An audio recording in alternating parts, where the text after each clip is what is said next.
who is president of Kentuckiana Court This Reporters, meeting as well is as being Model recorded. And this session is going to touch upon some of the topics we covered earlier, but also from the agency owner perspective and also from more of the attorney perspective and the practicality of some of the changes that's happening not only with COVID, but as we move further down the line post-COVID to changes in digital reporting overall. So Michael, Mark, thank you very much for joining us today. And thank you. And why don't we get into our next slide, please? We're going to have about 5 topics we're going to cover. Mike talks about a current normal versus a new normal, which I agree with because all we have today is what we currently know. Ways you could drive digital reporting in practice, particularly with COVID, what the future may look like, some of the challenges there, how to conduct digital depositions during COVID, more around the remote. Mark Ivey has input in the way he does it in his state. And educating and training attorneys. We've touched upon this briefly, but Michael's actually delivered CLEs around this. So with that, let's go to the next slide. So this is a different question than before. We talked about a new normal earlier, and we talked about it in the broad future, but right now we have a current normal in practice due to COVID-19. So what I'd like to do is just put up the next slide. And we'll start with Mike. Where do the attorneys stand with digital depositions and proceedings in terms of remote proceeding, in terms of COVID, pre and post? Well, I mean, obviously there's a difference of opinion, and you know, I've been a big stickler for the current normal over the new normal. I know that's sort of going against maybe the trend. About 10 years ago, I did practice law as a medical malpractice defense attorney and a variety of other litigation. And so I still have a lot of, you know, obviously friends and colleagues from that time. And what I can tell you is that people, attorneys whose practice is primarily litigation, they don't see this as a permanent setting for how they're going to conduct depositions in the future. The most effective way to examine someone or cross-examine someone is in person. Obviously, there's lots of social signaling that goes on between humans that you just doesn't come across in a video conference. And quite frankly, there's a lot of attorneys who want to intimidate and make their presence known in a deposition without, you know, crossing any type of line.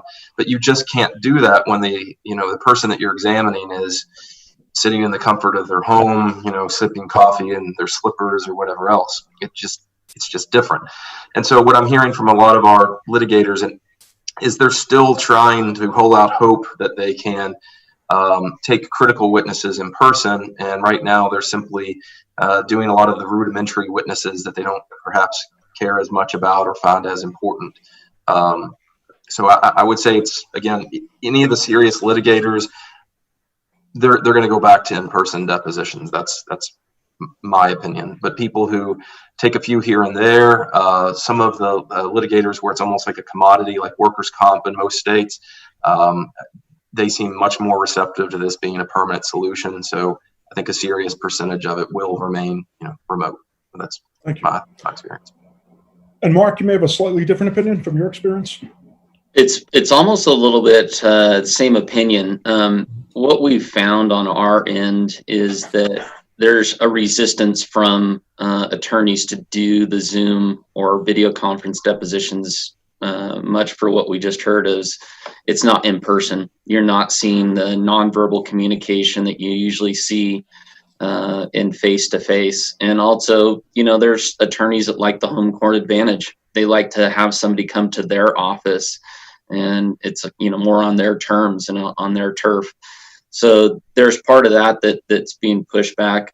We have some of our clients that early on saw what was coming down the pipeline as far as the coronavirus was how it was taking place. I actually had one attorney that in January, he contacted me about doing video conference depositions, and he saw that in the near future, in-person depositions were going to be limited.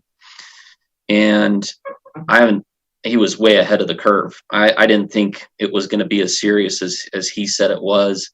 But he saw what was coming, and he was one of the early adopters. What the part that we found is, at least on my end, I've seen much more of a push by plaintiff attorneys to get going on remote depositions, and more of a resistance from defense attorneys. And I think that's just because defense attorneys can push things back a little bit more, and plaintiff attorneys are trying to push things forward. So there's been a little bit of an internal battle I've seen between attorneys of trying to get stuff scheduled, trying to get video conference depositions going, but they're getting pushed back from their the other side. And it seems like it's mostly defense attorneys. I think with the courts keeping everything pushed back, at least in our area, we don't know when the courts are going to open back up. We don't know when jury trials are going to start back up, but cases keep stacking up. And we're getting to a critical point where I think this new normal of doing video conference depositions is going to be force people's hands to just start doing them. Thank you for that. And let's go to the next slide, because that ties into this. So there's a necessity to same room and practice per Mike, and Mark agrees with that to an extent. There's procedural limitations we used to have on that, perhaps, and practice preferences. But given that this is the current normal, right, and you talked about defense attorneys okay with delaying things, whereas plaintiffs' attorneys may not, what's getting them, from your perspective, to build trust? Because you do have to deliver these remote, and you're delivering quite a bit remote and digitally. What's building trust with them from your perspective? And Mark, we'll start with you. That's the big piece.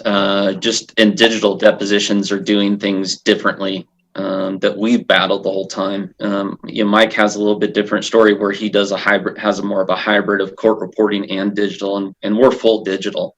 So we've always been kind of bucking the trend of doing stenography and stuff. So I've been in this business for 7 years now, and I will tell you that trust has been the hardest thing to build with attorneys, because for 50 years prior to going digital, that's all attorneys have done, is had a stenographer in the room typing next to them. It brings comfort. That's what they're used to. And when you change that and you go to just recording things, and they can't see somebody actively participating in the deposition, they have a little bit of distrust there. And I think with video conferencing, that trust is even more important. Attorneys are looking to people that understand the process, they understand the technology, and that if there's issues that arise, that depositions can be stopped and things can be fixed. The trust factor is big.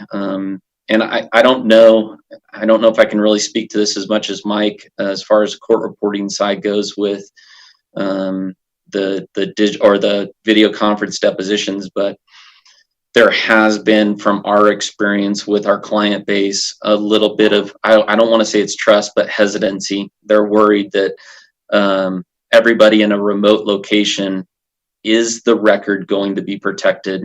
Is the record going to be clearly recorded? Is this something that they can use down the road in a court proceeding or a motion or anything like that? So the trust part is big right now. I think that's one of the biggest pieces that we're working on right now, is informing our clients that we're, able to do this, and they need to trust the process. And Mike, go ahead. Go ahead, Mike. Yeah, I mean, it would almost help defining sort of sometimes what digital reporting is, and of course, it's a lot of different things. But for us, it is before COVID, it was a court reporter who is simply using digital technology rather than stenographic technology to create a transcript. And then that reporter is not simply recording; they're also actively taking tag files, and they're able to do playbacks and a number of other things, just like a stenographer would. So the shift to remote doesn't necessarily help us. It almost creates a new line of problems, in that if they had problems with their Zoom calls, and then they said, well, that's because it's digital, then it gives us sort of a black eye we didn't have before. So what we did for probably the first month and a half to 2 months is every deposition would have 2 people on it the entire time. One person whose sole job was sort of like maybe Danielle's here, to make sure that everything goes right with the Zoom feed, all of the mics are working, all the audio is good, all the video is good, they help with internet problems, and then the court reporter is solely focused on court reporting. Now we've shifted to a process where we have one person who's like a Zoom specialist or a WebEx specialist who starts the room up make sure everything's working well, and then they sort of step away from it. But they're available to be called back in to help as you go, so that we get as smooth of a process as possible. But I guess to your point, Tony, is that they're doing something new, and it's with new technology that they didn't want to do before, and that at least opens people's minds to no longer being trapped in the idea of I have to have a stenographer, I have to have Ruth, who I've used for 30 years. They'll start to trust technology more in general, as long as it's done correctly.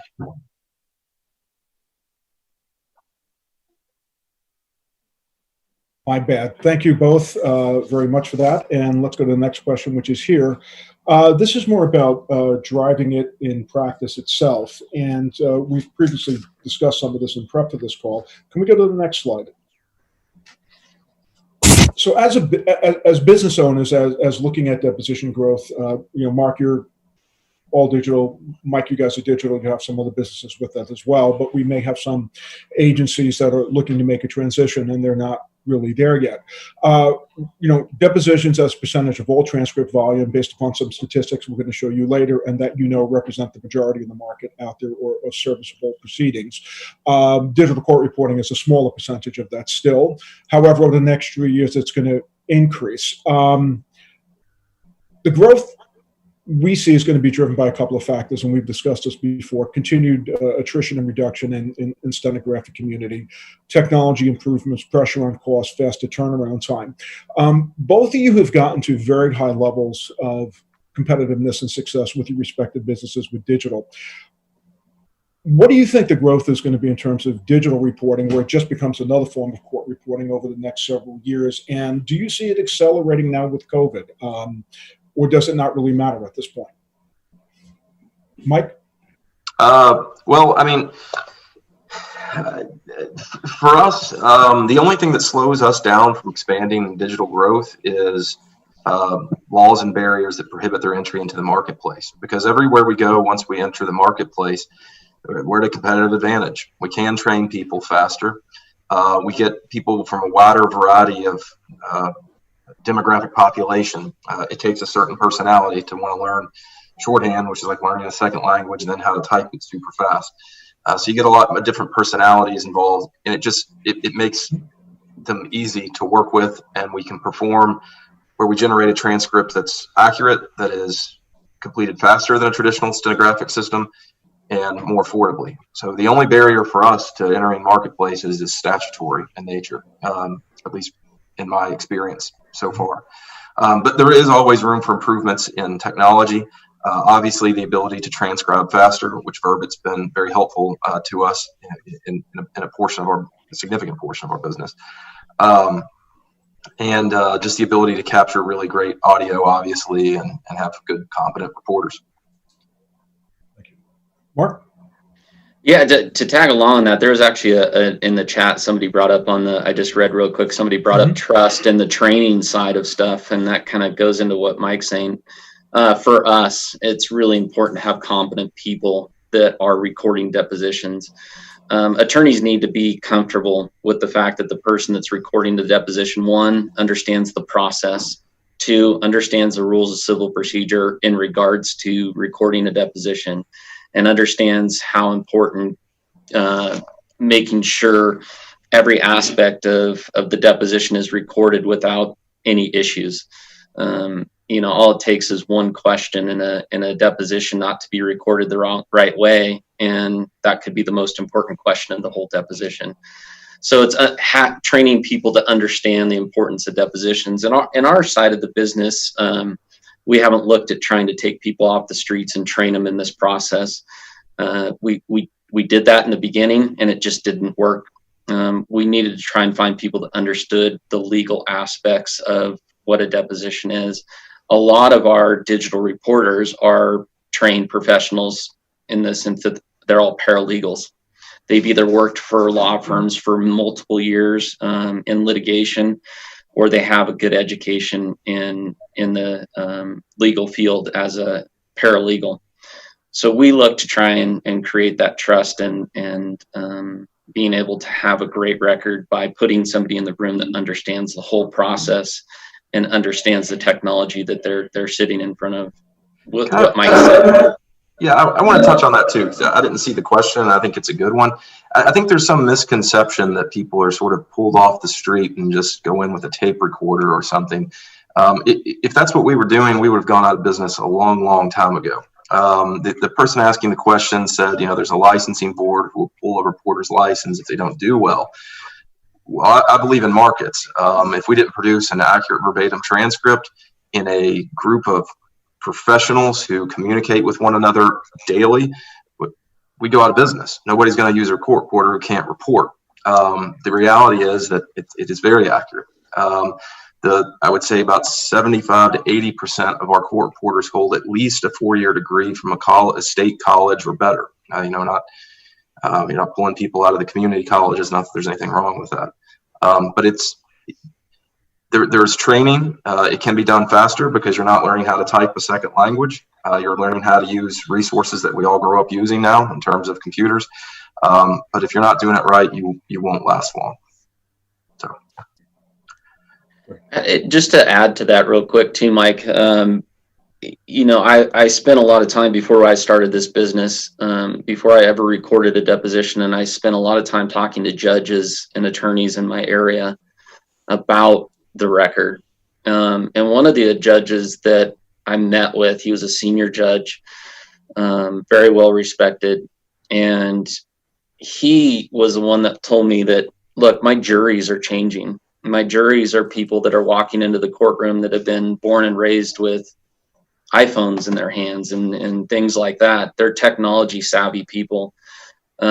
Providing a technology savvy deposition in a court proceeding has more impact than a transcript. So to your point of the accuracy and things like that, on our end, when we recorded deposition digitally, the audio video recording is the official record.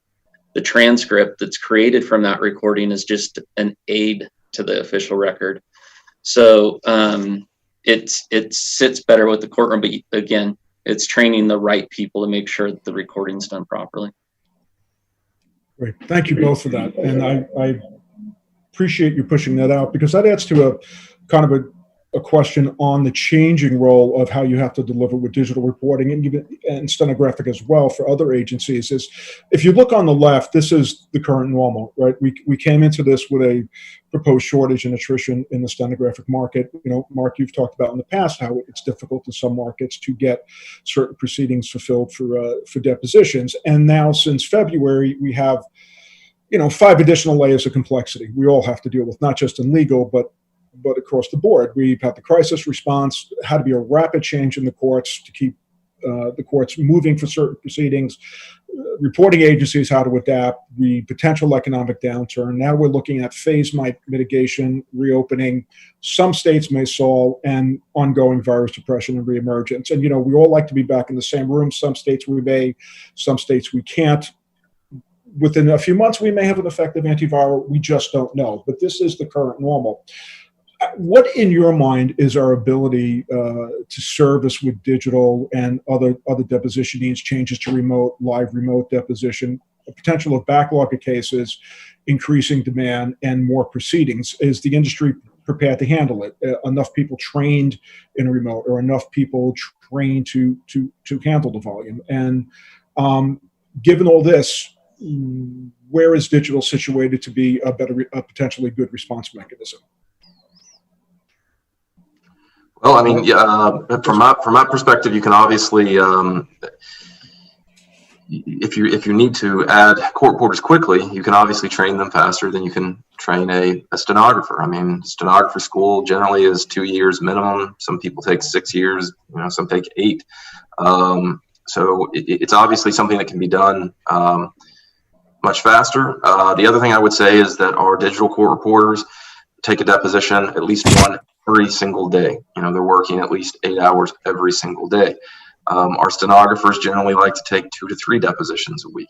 You have some that are workhorses that do more, you have some that do less, but digitals can be helpful in that they both can be trained faster to add them on, and they can take a higher volume of work, in my experience. And Mark, anything you want to add?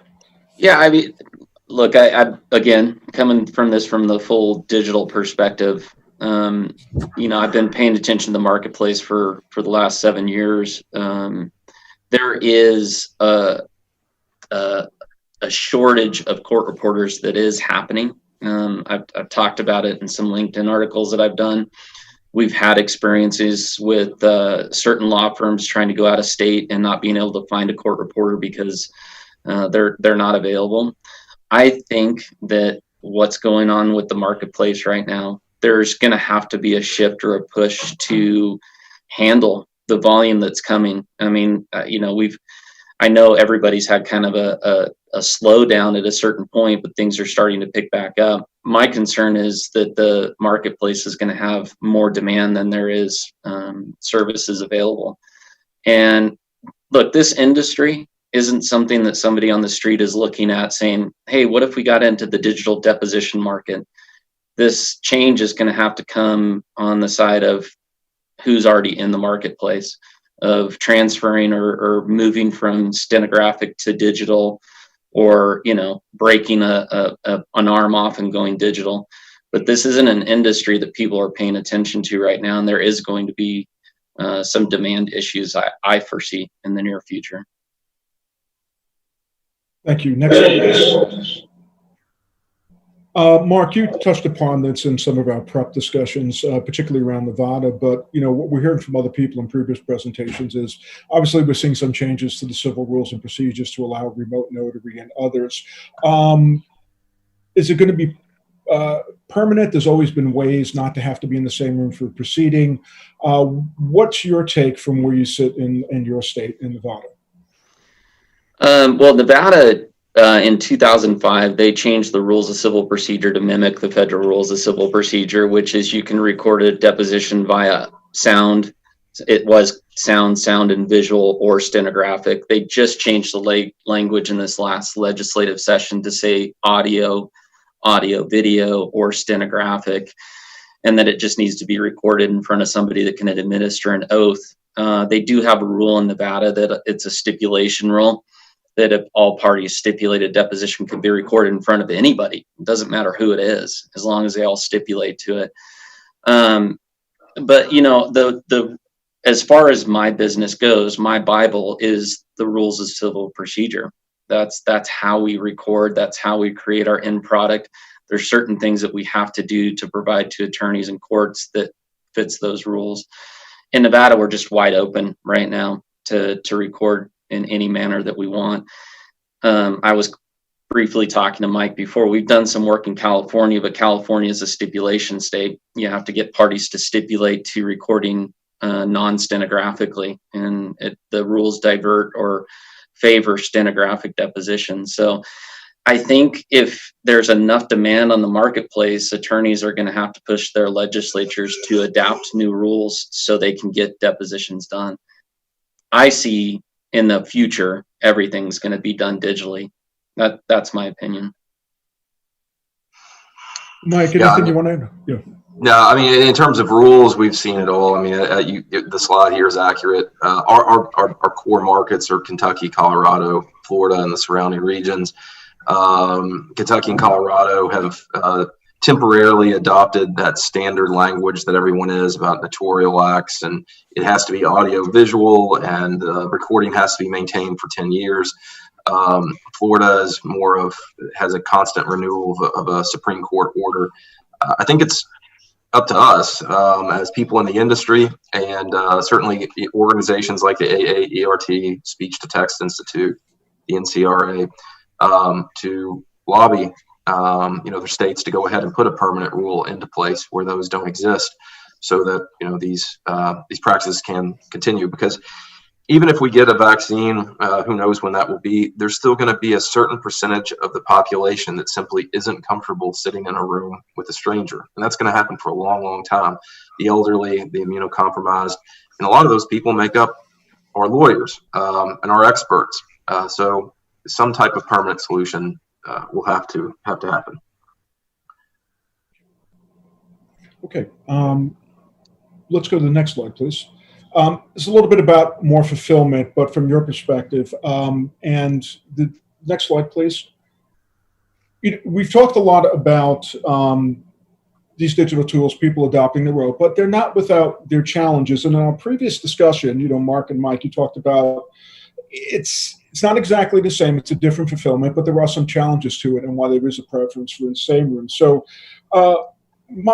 Mike and Mark, and then we'll start with Mike. Can you just, Mike, you being a former attorney, can you give us some of your challenges, just from a practice perspective, with using some of these tools, doing remote live, and how you work around that with the attorneys? There's a lot of different ones. For me personally, what would be very frustrating is just trying to handle large volumes of records. Certainly in medical malpractice cases, there are a whole lot of medical records that you're asking experts and treating nurses and doctors about, and that's going to become extremely cumbersome if it's cumbersome enough in person.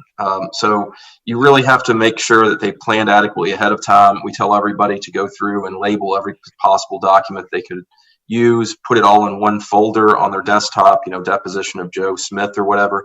That way they don't risk opening attorney-client communication or something else that's concerning during the deposition while they're trying to share exhibits. Obviously, they need to learn how to use all the annotation tools, and we provide all of that training to our court reporters and our clients. Again, the other big problem for me is one that you hit on earlier, which is trust.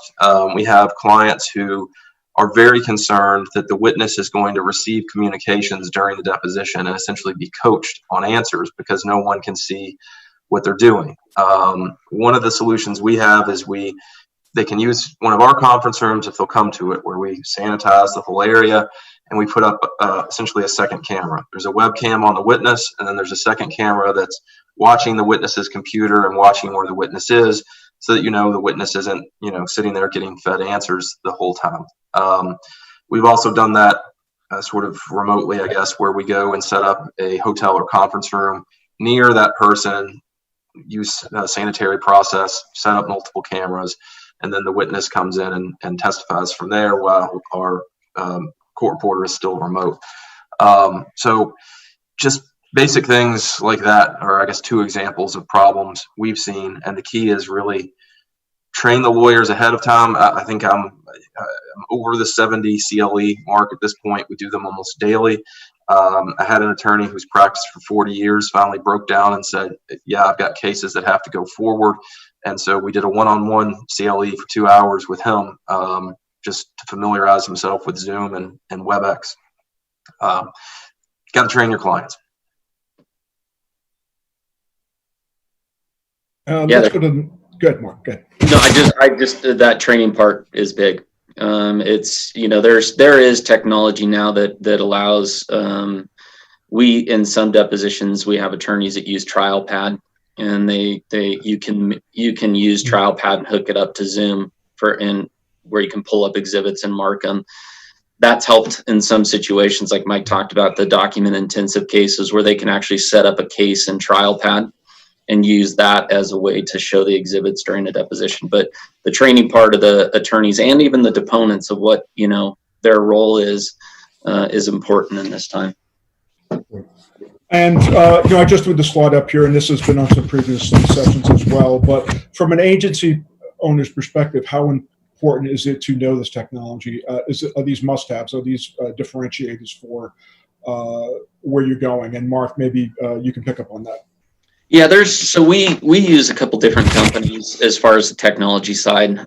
There's recording software companies like Soniclear that are great recording tools that they've developed a deposition type of tool where you can record and do playbacks of questions and things like that. Like, we're trying to sell our attorneys that we're technology experts. So we have to prove that to them. We can't show up with as Mike said, like a camera and a tape recorder. They need to see that we have a grasp on our technology.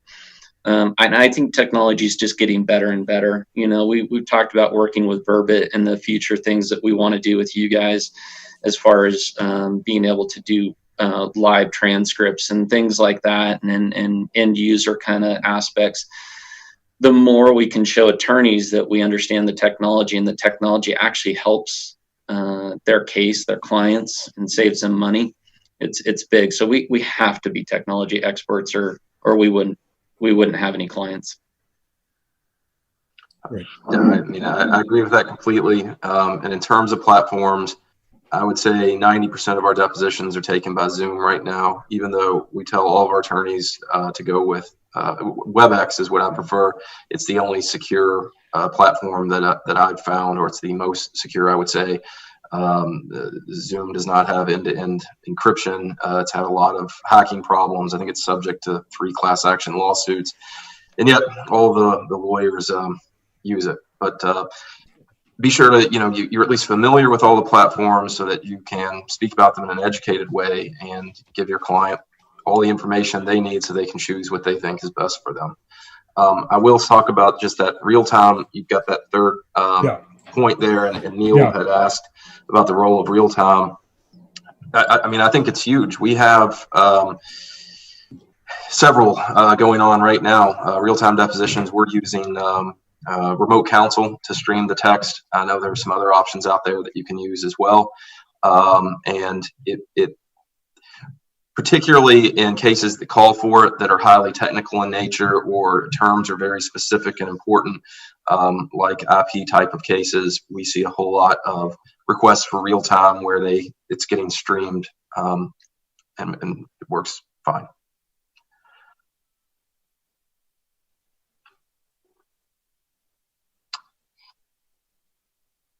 Tony, your audio is cut out on my end. Yeah, I'm on mute again. My apologies, guys. I was just trying to keep the background noise. That leads into a few questions now I'd like to answer, because we have another session that's going to start shortly. But got a couple of good questions up. Mike, you touched upon it, and so did you, Mark. And it's a very good question. You got a client that, and this is coming from a participant. An attendee, you have a client that wants to use Zoom and the video feature, but no reporter, and the client says they'll have the transcript typed up if needed later. So I guess the question is, how can a reporter certify the record at that point? So it's just the video, and it looks like the client will have the transcript typed up later. What are you certifying? If you guys go to the QA, I think. Well, yeah, I would say in the jurisdictions and where I practice, that's just not a practice that we would find acceptable. Now, I mean, I guess it depends. Arguably, if it's noticed properly in Colorado and Kentucky, then you can take a deposition by video only, and then you can transcribe it later. For example, if you're in Florida, you could take it video only if all the parties stipulate and/or have a court reporter present. So in those states, it's fine. I'm not sure where Sharon practices, so maybe it's different in her particular jurisdiction. I did also want to touch on, people are asking how are digital reporters streaming real time and things of that nature. We employ stenographic reporters. I don't dislike stenographers. The problem is there's not enough of them to go around. So we have great real time stenographic reporters who do our real time reporting for us.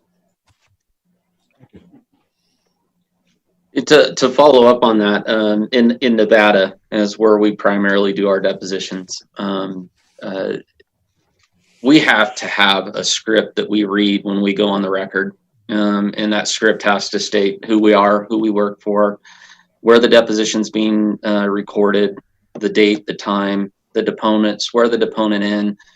But because we do everything through all digital, and our official record is the audio video, that recording is what we certify. We don't certify the transcript. So in our script that we read in the beginning after we swear the witness in, we actually put on the record that this is an audio video recorded deposition, and a transcript will be created as an aid to the official record. And then when we provide the final product, if the attorneys just want the video based on our recording, that is the official record, then we will create a certification that we recorded that deposition and have all the admonitions in that certificate. But we don't, on our side, we don't certify a transcript. But what we do is we, through Verbit and through our process, we sync that transcript to the video. one of the nice aspects of that we found is that, I don't care if I have the utmost admiration for court reporters. I could not type all day. I just couldn't do it. But, everybody makes mistakes. We're all humans. We might hear a word a little differently than what's said on the record, or a stenographer might type a word or a sentence just a little differently than what it said. By having the audio videos, the official record, we can always make adjustments to the transcript if we make a mistake, which we try not to, obviously, but that's our process as far as certification. Just one more question here, and actually this is something you've both touched upon in previous discussions. The individual stating that they had a poor experience with the deponent who was not familiar with Zoom. So given that, how do you and how much lead time should you give for preparation in advance for witnesses, and how do you work with the attorneys on that? There are some people who've never used Zoom that may have very limited bandwidth access. How do you account for that in your preparation and training for the attorneys with the witness? We try to solve a lot of it comes down to equipment problems. It's people who just don't have adequate bandwidth, as you pointed out. We will ship a laptop, a webcam, and a hotspot to every single witness who requests one. And then, of course, we're not even charging our clients for it right now to try to keep everybody working. But that way it ensures that we have a good video feed, reliable internet, and a piece of equipment that works. Of course, we sanitize that before and after its use. Otherwise, it's just, educating them. And a lot of the times the attorneys have a good sense for how much they or their witness knows or doesn't know, and they'll ask for more help or less. In the CLEs we tell everyone to include in their notice an instruction for all participants to test the Zoom links that we provide at least 2 days before it's scheduled, preferably more. So that you don't show up the day of and have some technical problem and have to reschedule and waste everybody's time and money. And then we just, have the training in place to take as much time as necessary to make sure everybody's comfortable with it. What? Pretty similar to what Mike's talking about. What we do is we provide a checklist to our clients that is for themselves and their deponents. If it's their client that's being deposed or somebody else, of doing the check-in with the Zoom. If they're new to Zoom and they've never used it, we'll set up a test call with them to make sure that they understand the dynamics of how to use Zoom, what their role is, that the connection works okay. So we'll take the time prior to the deposition to connect to a deponent and test out and make sure everything works okay. Just recently, we had a deposition where it was a personal injury case where a young man had gotten in a car accident, and he went outside of his work and did the deposition on his phone. Well, he was too far away from the building, so he lost Wi-Fi, and now he was just on cellular data. And we had to stop the deposition because the connection was so poor and get him to a location that was useful. So a lot of it is educating both sides. And so we've created a checklist for our attorneys, and we've created a checklist for our deponents to be prepared before the deposition starts. Great. I just want to thank you both very much for your contribution today and your insight. It was very excited to have this session. And to the remainder of the participants, session 4 will be starting very shortly. That's a market overview provided by Strategy End. And if you have any further questions from this session, please get them over to us and we'll get them answered for you. And once again, Mark and Michael, thank you so much for your time. Much appreciated. Thank you. Thank you. Bye-bye, everybody.